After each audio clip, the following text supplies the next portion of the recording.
Bonjour à tous et bienvenue dans À la Une sur France 24. La Belgique est-elle au bord du gouffre? Eh bien, c'est la question qu'on est en droit de se poser aujourd'hui après la démission du Premier ministre belge Yves Le Terme, du moins sa demande de démission auprès du roi, le roi qui n'a pas encore accepté.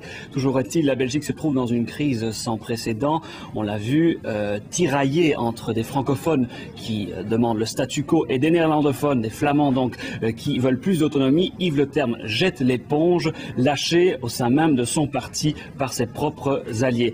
Alors, où va-t-on? Quel peut être le dénouement de cette crise? Eh bien, c'est une véritable question. C'est en tout cas un saut dans l'inconnu pour ce petit pays qui semble être devenu ingérable, à tel point qu'on parle maintenant ouvertement de possibilités de scission, de divorce à la Tchécoslovaque. Alors, pour essayer de faire le point sur cette situation très complexe, je suis en ligne avec Francis Delperret, qui est à Bruxelles. Il est sénateur belge du parti Centre démocrate humaniste. Il est également professeur de droit à l'Université catholique de Louvain. Monsieur Delperret, bonjour. Bonjour. Ma première question, on le voit bien, une situation très difficile. Certains parlent de chaos carrément en Belgique. Qui est le responsable? Le premier responsable, c'est Monsieur Le Terme, vous pensez? Monsieur Le Terme s'est mis évidemment un peu le dos au mur. Il avait fixé une date butoir qui était le 15 juillet. Pas le 16, pas le 17, pas le 18, et voilà, il a bien dû constater que le 15 juillet, il n'avait pas la formule institutionnelle qui aurait permis de mettre d'accord les partenaires de la majorité, et il avait imaginé en dernière instance une formule qui consistait à dire, mettons ces problèmes un tout petit peu au frigo, confions-les à un groupe de réflexion, un groupe de travail, etc. Là, il a été manifestement lâché par son propre parti, par ses alliés, et il a dû, par conséquent, remettre sa démission au roi. On le voit bien, encore une fois, c'est la fameuse réforme institutionnelle qui a posé problème, donc les francophones et les néerlandophones qui ont une vision tout à fait différente de l'avenir politique du pays. Oui, manifestement, du côté francophone, il y a cette idée que nous faisons du fédéralisme maintenant depuis 1970, par petits pas, par petites touches. Les autonomies vont en s'agrandissant, les moyens financiers sont également donnés de plus en plus aux communautés et aux régions, mais il n'y a pas lieu d'organiser le grand soir. Du côté flamand, il y a une volonté beaucoup plus affirmée, beaucoup plus manifeste de dire non, il faut franchir de grandes étapes dans la voie de l'autonomie. Nous devons être maîtres de notre destin en Flandre. Nous devons aussi avoir nos moyens financiers. Nous devons être responsables de notre sort et de notre avenir. Alors, il y a peu de points communs entre ces deux visions. Donc une question qui est notre question, est-ce que la Belgique est devenue ingérable?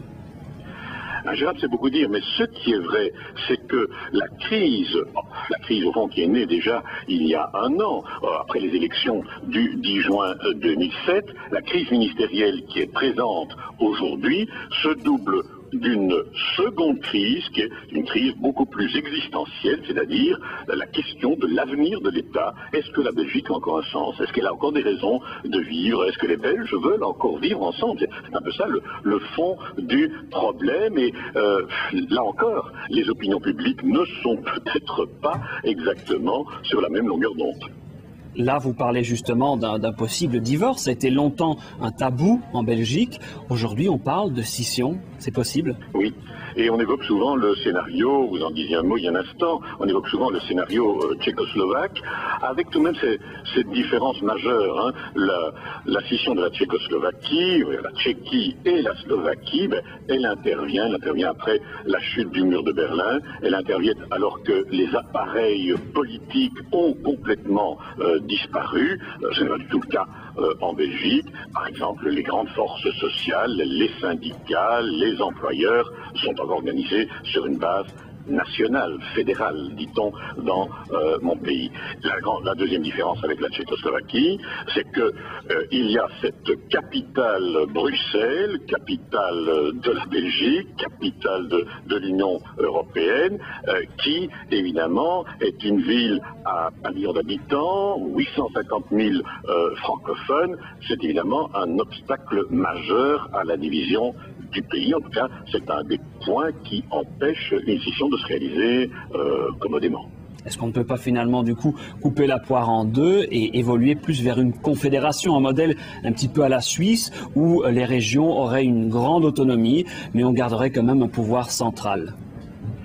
Oui, là il y a une équivoque importante et je crois qu'il faut la dissiper. La Suisse, oui, je sais bien qu'elle s'appelle Confédération helvétique, CH, sur les plaques de voiture, mais la Suisse n'est évidemment pas une confédération au sens juridique, au sens international du terme. La Suisse est un État fédéral, comme la Belgique, comme l'Allemagne fédérale, comme l'Autriche, en tout cas sur le plan européen, comme les États-Unis, comme l'Inde ou comme l'Australie. Donc l'idée du fédéralisme, c'est-à-dire l'autonomie des régions avec un pouvoir central relativement cohérent et fort, ça marche très bien dans un schéma fédéral. Certains, évidemment, voudraient aller plus loin. Et c'est là qu'il parle du confédéralisme en disant, mais faisons simplement une association entre des États qui sont des États indépendants. Alors, dès que vous parlez de confédéralisme, ça suppose, au point de départ, l'indépendance de la Flandre, l'indépendance de la Wallonie, l'indépendance peut-être de Bruxelles. Ça, c'est là aussi que les oppositions sont très nettes entre les positions politiques, entre les opinions publiques. Je pense qu'une majorité de Belges reste attachée à une Belgique, un État indépendant, membre de l'Union européenne. Est-ce que les francophones seront, vous pensez, prêts, on le voit, ils ne le sont pas pour le moment, du moins au niveau politique, à accorder toutefois plus d'autonomie à la Flandre pour sauver la maison Belgique? Mais c'est un peu ça le chantage, si je puis employer ce mot-là, qui se développe aujourd'hui. On demande aux francophones d'être de bons Belges pour que d'autres soient encore de meilleurs Flamands. Ça ne veut pas dire pour ça que les francophones ne sont pas ouverts à de transferts de compétences sur ceci ou sur cela, ne sont pas ouverts à des formes de rationalisation, d'homogénéisation, comme on dit, des compétences.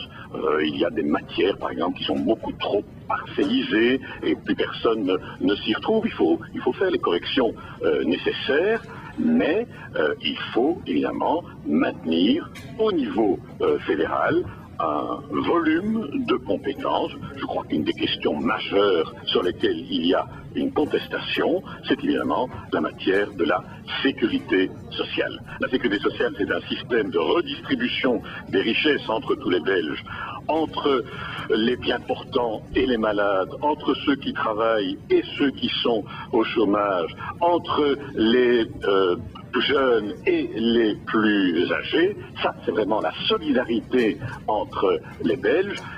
Du côté flamand, on voudrait toucher à ces matières-là en disant, voilà, telle ou telle branche de la sécurité sociale peut être régionalisée.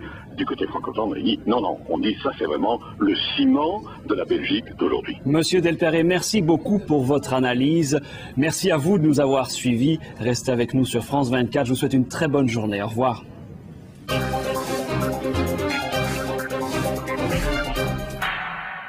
Le Monde vous a présenté